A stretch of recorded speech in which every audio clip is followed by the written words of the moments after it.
করছো? হ্যাঁ, এক বাটি চিকেন দিয়েছো তো। হ্যাঁ, কি চিকেন করলে এটা? এটা চিকেনের দো পেঁয়াজা। আজকে শুধু চিকেনই করেছো দেখি। হ্যাঁ, আজকে শুধু চিকেন গোটা আর গোটা সালাদ। পেঁয়াজ। খেয়ে বলো কেমন হয়েছে, তারপরে আমিও বলছি আমি কিভাবে রান্নাটা করলাম। প্রচন্ড গরম তো, গরম আজকে এই পুরো তো গরম জাস্ট গরম হলো, বানিয়েছো দেখি। গরম গরম ভাত আর গরম গরম চিকেন জাস্ট হলো আর তোমাকে দিলাম। গন্ধরাজ লেবু মেখে টেখে নি।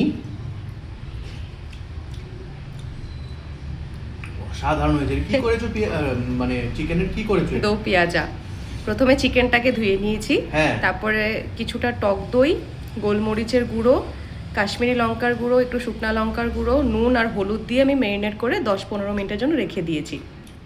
এরপর কড়াইতে কিছুটা মানে তেল দিয়ে, সর্ষে তেল দিয়েছি, দিয়ে তারপর তেলটা গরম হয়ে যাওয়ার পর আমি ওখানে কুচানো পেঁয়াজ, টমেটো, কাঁচা লঙ্কা আর কিছুটা থেতো করে রাখা রসুন দিয়েছি।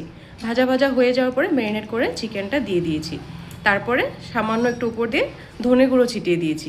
আর এপাশে আমি একটা শুকনো খোলাতে দুটো তেজপাতা, তারপর জায়ফল, জাবিত্রী, তারপর যেগুলো গরম মশলা, এলাচ, লবঙ্গ, দারচিনি, ওইগুলো সব একটু আমি রোস্ট করে নিয়ে ওটাকে আমি গ্রাইন্ডারে একটু ঘুরিয়ে নিয়েছি। আর সেই মশলাটাকে আবার চিকেনের উপরে দিয়েছি, দিয়ে তেল ছেড়ে আসার পর একটু আমি গরম জল দিয়েছি। আর নামানোর আগে সামান্য একটু ধনেপাতা দিয়েছি। হ্যাঁ, আজকে যেটা মেইন এখানে গোটা পেঁয়াজ দিয়েছি আমি, এটা বলতেই ভুলে গেছিলাম। অ্যাকচুয়ালি গোটা পেঁয়াজও আমি দিয়েছি, ওটা আমি যখন মাংসটাকে ভাজছিলাম না, মানে কষাচ্ছিলাম, তখনই দিয়ে দিয়েছিলাম গোটা পেঁয়াজটা। তো তার জন্যই বলেছি চিকেনের দো পেঁয়াজা। ঝাল ঝাল একটা ইসে রয়েছে। গোলমরিচ দিয়েছো নিশ্চয়ই? গোলমরিচ দিয়েছি আর সামান্য একটু লঙ্কার গুঁড়ো দিয়েছি। আর দান্ত হয়েছে।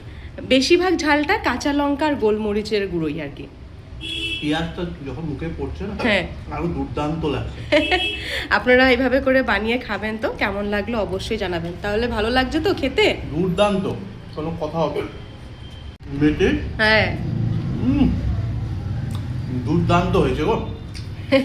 আরেকবার চাই রেসিপিটা রিপিট করতে হবে কিন্তু। একদম একদম বানাবো। নিয়ে আসো তোমারটাও। হ্যাঁ, নিয়ে আসছি। তাহলে একসাথে ভিডিও, জমিয়ে খেয়ে হ্যাঁ হ্যাঁ একদম একদম। আশা করছি ভিডিওটা আপনাদের ভালো লাগবে। দেখার পর অবশ্যই লাইক, কমেন্ট, শেয়ার, চ্যানেলটাকে একটু সাবস্ক্রাইব করে আমাদের সঙ্গে থাকবেন। দেখা হচ্ছে আগামীকাল একটা নতুন ভিডিও নিয়ে। আজ তাহলে আসি, বাই।